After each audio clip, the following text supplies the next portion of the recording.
لیکن शेख रशीद साहब के बारे में जो एक तासुर था कि वो उनको बड़ा मारा पीटा गया है या उनकी बहुत बुरी हालत थी, ऐसा कुछ भी नहीं है। ये तमाम क्या सराहियाँ हैं।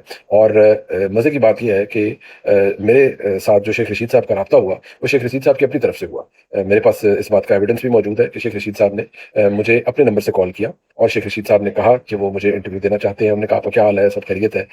और ये रब्ता मेरा उनसे एक रोज़ पहले हुआ रात को, और उन्होंने कहा कि मैं इंटरव्यू देना चाहता हूँ, आप इंटरेस्ट। एक वही इंटरव्यू है जब इन्होंने मुझे रिलीज़ किया चिले से, और चिले से मेरे घर लेकर गए, और जो इन्होंने लिख कर दिया हुआ था वो इतना थका हुआ था, गैर अखलाकी था। अगर मैं पढ़ता तो मौत के बाद भी लोग मुझे कहते कि ये मेरा मुंह काला होता, और मैं अपने शहर में फिरता तो सही लेकिन दिल में लोग गालियां देते, और मैंने वो नहीं पढ़ा। और उसके लिए अल्लाह ने मुझ में हिम्मत दी।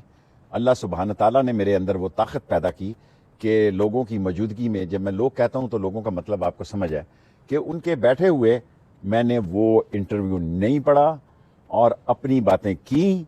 और उसके अलावा 3 दिन मुझे और वहाँ रहना